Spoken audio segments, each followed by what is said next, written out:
अष्ट साप के सखा श्री गोविंद दास जी की एक लीला आती है कि गोविंद दास, बहुत ध्यानपूर्वक सुनिएगा नहीं तो आपके मन में प्रश्न उठ सकते हैं। गोविंद दास जी एक दिन शौच के लिए गए। सोचो उनकी भक्ति स्थिति कितनी ऊंची है।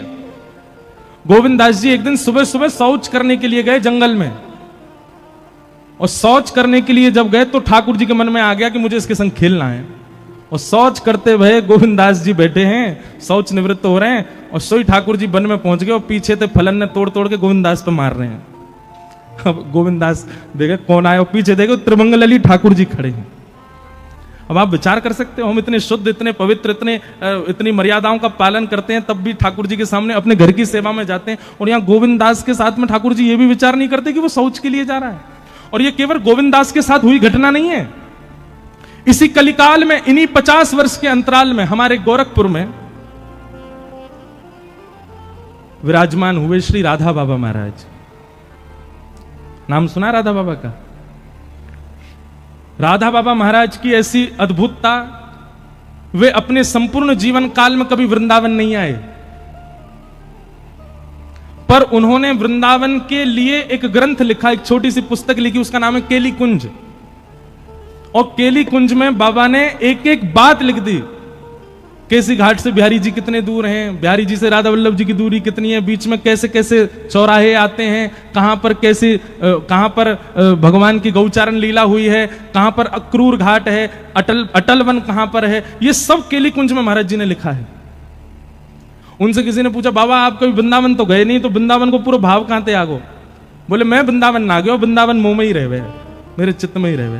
तो किसी ने कहा बाबा आप तन से भी एक बार वृंदावन जाओ, तो वे कहते बोले अगर मैं तन से वृंदावन गयो तो फिर वापस कभी आ नहीं पाऊंगा, या हमारे में जाऊं ना हूं।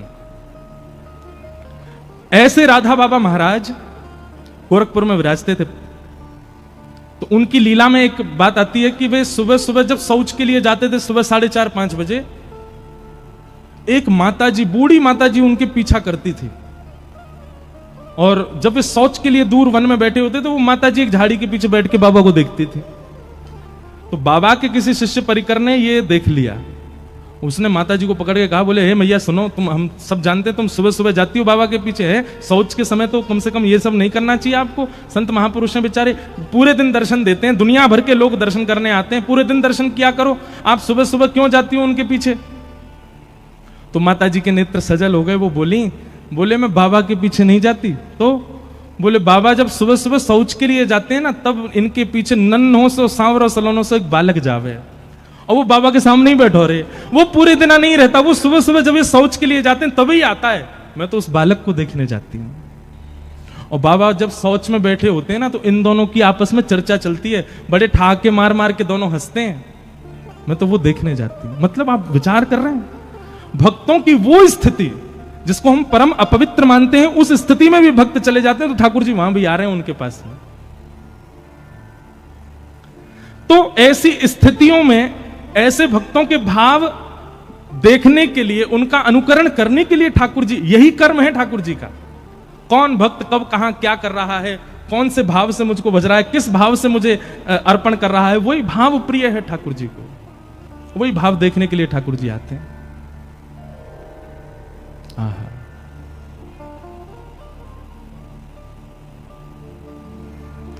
किम कर्म के अवतारश्च, भगवान के अवतार कितने हैं? भागवत जी में इसका भी प्रमाण है कि भगवान के अवतार असंख्य हैं, पर कुछ पढ़ने सुनने जानने के लिए दशावतार और 24 अवतार अंश और कला अवतारों के रूप में ये बताए गए हैं। बाकी भगवान के अवतार अनेक हैं। अभी मैं और आप जलंधर में बैठ के कथा सुनने, ठाकुर जी का इस समय भी कहीं कोई ना कोई अवतार हुआ होगा, ठाकुर जी कहीं ना कहीं कोई लीला कर रहे होंगे। और धर्म कम शरणम गतः, अंतिम प्रश्न, भगवान के जाने के बाद धर्म किसकी शरण में गया? भैया देखो, जिसके लिए धर्म स्थापित किया भगवान ने, किसके लिए धर्म स्थापित किया? मेरे और आपके लिए किया। ठाकुर जी के जाने के बाद धर्म कहां गया? जिसके लिए धर्म स्थापित किया उसकी शरण में है, मेरी और आपकी शरण में। धर्म कम शरणम गतः, ये धर्म हमारी शरण में है। हम धर्म का पालन करते हैं तब धर्म हम पर कृपा करता है। तो धर्म ही हम सब धर्म के शरणार्थी हैं, हम सबको धर्म का पालन करना है। इन्हीं 6 प्रश्नों का अब विस्तार से उत्तर दिया जा रहा है, वही भागवत की कथा है। सूत जी महाराज यहां से कहना प्रारंभ करते हैं कि सवई पुंसाम परो धर्मो यतो भक्तिर अदोक्षजे अहैतुक्य प्रतिहता ययात्मा संप्रषेदति। सवई पुंसाम परो धर्मो यतो भक्तिर अदोक्षजे।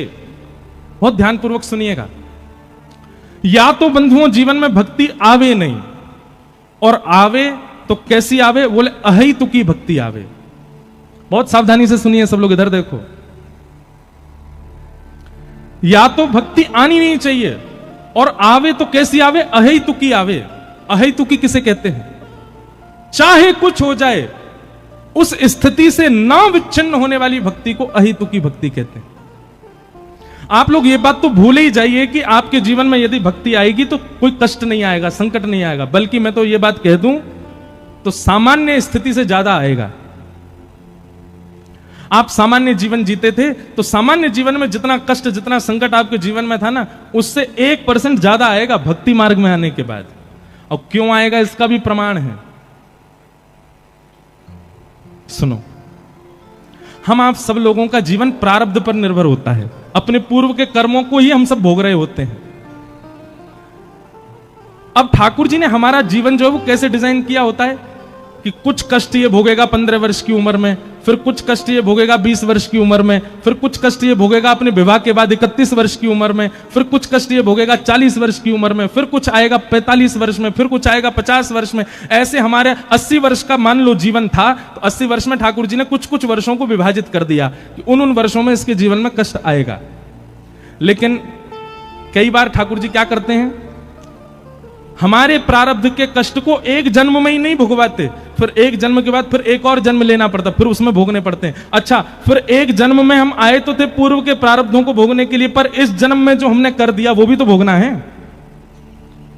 ध्यान से नहीं सुनोगे तो बाउंसर जाएगी सिर के ऊपर से, इसलिए बहुत ध्यान से सुनना। मुझे एग्जाम्पल दे रहा हूं, मुझे जन्म मिला, मान लो मेरे जीवन के अमुक वर्ष भगवान ने दिए।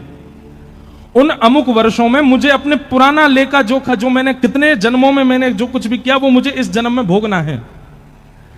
अब इस जन्म में मैं उनको तो भोग रहा था, पर इस जन्म के क्रियाकलाप मेरे अलग ही चल रहे थे। ठाकुर जी बोले पुराना मुड़े ही मार ले हमें, कैसे चले भैया। बोलो वृंदावन बिहारी लाल। सुनो, इसको यहीं धर जाओ, यहीं रख दो ऊपर ही। ये बंद होगा तो वो उठा लेंगे, तुम चालू रखना, ठीक है? ऐसे मत रखो यार, बहुत अजीब लगेगा। हाँ, यूं रख दो बस, ये चल रहा है। बोलो वृंदावन। आवाज आ रही है? नहीं, बढ़ा दियो भैया। आज स्वास्थ्य ठीक हुआ तो माइक खराब हो गया। क्या बता रहा था मैं तो भूल ही गया। अरे बताओ, कोई तो बताओ, कहां था मैं? हाँ, प्रारब्ध। मान लीजिए कि मुझे अमुक वर्ष का जीवन मिला, और उस अमुक वर्ष के जीवन में मुझे पूर्व का भोगना था, पर इस जन्म में मैंने अलग अपनी लिस्ट और बना ली। भगवान बोले पुराना तेरा खत्म नहीं हुआ, तेने नए और बना लिए। हम हिसाब बराबर करने के लिए आए हैं संसार में, पर हमारा इस जन्म का तो हिसाब अलग ही, बही खाता खुल गया हमारा। पुराना तो खत्म ही नहीं हुआ, नया और खोल लिया हमने। इसके साथ बुरा कर दिया, उसके साथ अनीति कर दी, इसके संग ये कर दिया, उसके इसका लेखा जोखा तो अलग बन गया। अब उसको भोगने के लिए फिर जन्म लेना पड़ेगा। क्या होता है फिर, व्यक्ति जब भक्ति मार्ग को अपना लेता है तो भक्ति मार्ग में उसको क्या सिखाया जाता है? किसी के साथ गलत मत करो, किसी के साथ ऐसा मत करो, गलत खाओ पियो मत, शुद्ध विचारधारा करो। भक्ति मार्ग में वो क्या करता है, इस जन्म में जो जो कर रहा था उन सबको बंद कर देता है। अब इस जन्म का भई खाता बंद हो गया क्योंकि भक्ति मार्ग में आ गया। और जब भक्ति मार्ग में वो नाम जाप करने लग जाता है, वृंदावन जाने लग जाता है, कथा सुनने लग जाता है, खूब ठाकुर जी का प्रेमी होने लग जाता है, तो ठाकुर जी को भी उससे प्रेम हो जाता है। तब ठाकुर जी कहते हैं अब ये मेरा प्रेमी हो गया, अब क्या करें, इसका बही खाता पुराना और इस जन्म का जितना भी है सब इससे अभी भुगवा लो। फिर ठाकुर जी एक के बाद एक, एक के बाद एक, एक के बाद एक भेजते हैं, बोले इसको भी भोग ले, इसको भी भोग ले, सबसे निवृत्त हो, सबको अभी खत्म कर ले। ताकि तुम्हें दोबारा उसको भोगने के लिए आना ना पड़े। इसलिए कई बार भक्ति मार्ग में सामान्य मार्ग से ज्यादा कष्ट आ जाता है। उसको आप कष्ट रूप में मत लीजिए। और ये बात भी आप ध्यानपूर्वक सुनिएगा कि भक्ति मार्ग में आने के बाद भी यदि आपके प्रारब्ध भुग नहीं रहे हैं, कोई किसी प्रकार का मानसिक, किसी प्रकार का तन का, मन का, धन का कोई कष्ट जीवन में नहीं आ रहा, तो इसका मतलब यह है कि अभी बही खाता ठाकुर जी पूर्ण करवा नहीं रहे हैं। उसको करवाएं तो तुरंत कर लो, भोग लो, उसको खत्म करो। लेकिन जीवन में आने वाली किसी भी प्रकार की स्थिति से व्यक्ति जब भक्ति मार्ग का त्याग कर देता, ओहो भगवान ने मेरे साथ ऐसा किया, भगवान कुछ नहीं होते, सब ये सब इन लोगों ने बना रखा है, ये सब ऐसे हैं, और नास्तिकता को अपना लेता है व्यक्ति, अपने जीवन से छोड़ देता है भक्ति मार्ग को। ऐसे व्यक्ति का पतन हो जाता है। फिर तो भक्ति कैसी होनी चाहिए? अहेतुकी भक्ति होनी चाहिए। जीवन में चाहे जैसी स्थिति आ जाए, आप ठाकुर जी का त्याग मत करो। मैं कथाओं में सुनाया करता हूं कि हमारे अष्ट सखाओं में एक सखा हुए कुम्भनदास। कुम्भनदास जी के एक पुत्र की मृत्यु हो गई, और उस पुत्र की मृत्यु की बात सुनकर के कुम्भनदास जी मूर्छित हो गए। दुनिया के लोग बात बनाने लगे, बोले अपने आप को भगत कहते थे, बताओ इतना भी नहीं सुन पाए कि पुत्र की मृत्यु पर बेहोश हो गए। गुसाई जी को जब ये बात पता चली तो गुसाई जी बोले वो पुत्र की मृत्यु सुन के बेहोश नहीं हुआ है। बोले तो फिर कैसे बेहोश हुए? तो जाके उनसे कहा, बोले कि मुझे पता है तुम बेहोश पुत्र की मृत्यु की भाव से नहीं हुए, तुम इसलिए बेहोश हो गए हो कि भाई अब सूतक लग गए, मंदिर कैसे जाऊंगा मैं।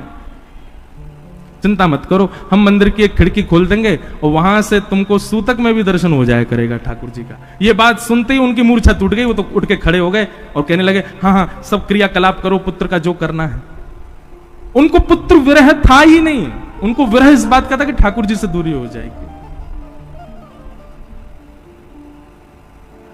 तो भैया भक्ति मार्ग यदि जीवन में आया है तो याद रहे, परिस्थिति कैसी भी आ जाए, कितनी बुरी से बुरी भी आ जाए, आप भक्ति मार्ग का त्याग मत करना। यह दृढ़ता अपने चित्त में धारण करो, यह विश्वास अपने चित्त में धारण करो और चल पड़ो उस मार्ग पर, स्थिति कैसी भी आ जाए। एक पद हम गाते हैं, हे मारा गिरधर लाल थारो नचायो नाचू रे, मारा गिरधर लाल थारो नचायो। शब्द सुनिएगा, मारा गिरधर लाल थारो नचायो नाचू रे, मारा गिरधर लाल थारो नचायो नाचू रे, मारा नट राजा थारो नचायो नाचू रे, मारा नट राजा थारो नचायो नाचू रे, मारा गिरधर लाल थारो नचायो नाचू रे, मारा गिरधर लाल थारो नचायो नाचू। शब्द सुनो, थारे घर में रहूं निरंतर, थारी ही हाथ चलाऊं, थारे घर में रहूं निरंतर, थारे ही हाथ चलाऊं, हे थारे धन से थारे जन की, थारे धन से थारे जन की, थारे धन से थारे जन की, थारे धन से थारे जन की, ओ सेवा तलह बजाऊं बजाऊं, मारा गिरधर लाल थारो नचायो नाचू रे, मारा गिरधर लाल थारो नचायो नाचू रे। बंधुओं, भक्ति का मतलब यही होता है जो यहाँ पंक्तियां लिखी हैं। अपनी मन मर्जी की भक्ति नहीं होती है, ठाकुर जी की मर्जी की भक्ति होती है। जा रंगरा कपड़ा पहरावे, वैसो ही सांग बनाऊं, जा रंग गाओ सब लोग, कपड़ा पहरावे वैसो ही स्वांग बनाऊं, हाँ वैसो ही स्वांग बनाऊं, सोई स्वांग बनाऊं। और जैसो बोल बुलावे मुख सो, जैसो बोल बुलावे मुख सो, जैसो बोल बुलावे मुख सो, जैसो बोल बुलावे मुख सो। मैं वैसी ही बात बनाऊं बनाऊं मारा गिरधर लाल हारो न जायो नाचूं रे, मारा गिरधर लाल हारो न जायो नाचूं रे। मारा नटराजा हारो न जायो नाचूं रे, मारा नटराजा हारो न जायो नाचूं। बहुत अच्छी पंक्ति है। घर का प्राणी कहा न माने, मन मन खुशी मनाऊं। घर का प्राणी कहा न माने, मन मन खुशी मनाऊं। घर के लोग मेरी बात नहीं सुनते, मैं उनसे कहता हूँ कथा में चलो तो कहते हैं तू पागल है, तू कथा में जाता, हम थोड़ी सुनेंगे कथा। हम कहते हैं घर में ठाकुर जी की अष्टयाम सेवा शुरू कर दो, तो मुझे नाटक समझते हैं। नाम जप की कहता हूं तो भी मना करते हैं, गिरिराज परिक्रमा वृंदावन सबके लिए मना करते हैं। कोई बात नहीं, घर के लोग यदि मेरी बात नहीं मानते तो इसमें भी प्रसन्नता क्या। अगर ये घर के लोग बात मान जाते तो मेरा इनसे मोह हो जाएगा। अच्छा ये मेरी बात नहीं मान रहे तो इनसे मेरा मोह तो भी दूर होता जाएगा। घर का प्राणी कहा न माने, मन मन खुशी मनाऊं। घर का प्राणी कहा न माने, मन मन खुशी मनाऊं। ओ थारे इस मंगल विधान में, थारे इस मंगल विधान में, थारे इस मंगल विधान में, थारे इस मंगल विधान में, मैं काहे टांग अड़ाऊं अड़ाऊं। मारा गिरधर लाल हारो न जायो नाचूं रे, मारा गिरधर लाल हारो न जायो नाचूं रे। मारा नटराजा हारो न जायो नाचूं रे, मारा नटराजा बोल गिरधर लाल प्यारे की करताल बजा के गाओ।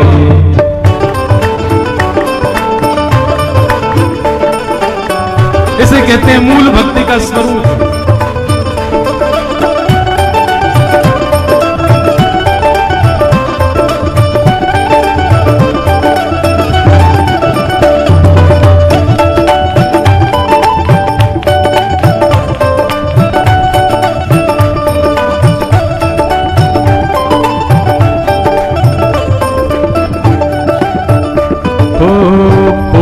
हजारों पकड़ ले जावे, मैं दौड़ दौड़ के जाऊं। कोस हजारों पकड़ ले जावे, मैं दौड़ दौड़ के आऊं। हमारे पंजाब के लोग सबसे ज्यादा विदेशों में बस गए जाकर के। कहीं चले जाओ, मैं अभी कनाडा गया, अमेरिका गया, ऑस्ट्रेलिया, सब जगह पंजाबी, हमारे पंजाब के लोग बैठे हैं। और पंजाब में कितने गांव तो ऐसे हैं कि हर गांव से एक बच्चा विदेश में ही है। भैया आप लोग ध्यान से सुनो, अपनी मन से मत जाओ, ठाकुर जी के आगे पर्ची डालो और ठाकुर जी के आगे पर्ची उठा के देखो। अगर ठाकुर जी की इच्छा हो तो जाओ, ठाकुर जी लेकर के जा रहे हो तो भागो। जैसे हमें लेके जावे वैसे ठाकुर जी सबको लेके जावे। कोस हजारों पकड़ ले जावे, दौड़ दौड़ में जाऊं। कोस हजारों पकड़ ले जावे, दौड़ दौड़ के आऊं। हाँ मैं दौड़ दौड़ के आऊं, मैं दौड़ दौड़ के आऊं। ओ मैं दौड़ दौड़ के आऊं, मैं दौड़ दौड़ के आऊं। और हे जो तू आसन मार बैठावे, जो तू आसन मार बिठावे, जो तू आसन मार बैठावे जो तू आसन मार बैठावे तुम्हें मुख भी नाही हिलाऊं हिलाऊं मारा गिरधर लाल थारो नचायो नाचूं रे मारा गिरधर लाल थारो नचायो नाचूं रे हे मारा नट राजा थारो नचायो नाचूं रे मारा नट राजा थारो नचायो और नाचूं रे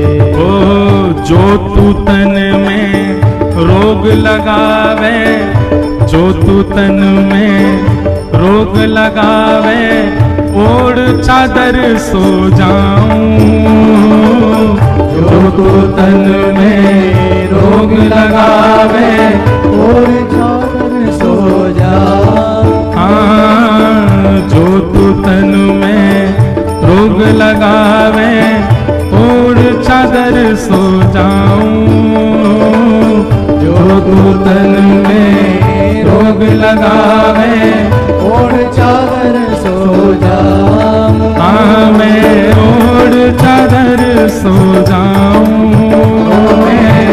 और चादर सो जा फिर जो तू काल रूप बने आवे जो तू काल रूप बने आवे हाँ जो तू काल रूप बने आवे जो तू काल रूप बने आवे मैं लपक गोद में आऊं आऊं मारा गिरधर लाल थारो नचायो नाचूं रे मारा गिरधर लाल थारो नचायो नाचूं रे हे मारा नट राजा थारो नचायो नाचूं रे मारा नट राजा थारो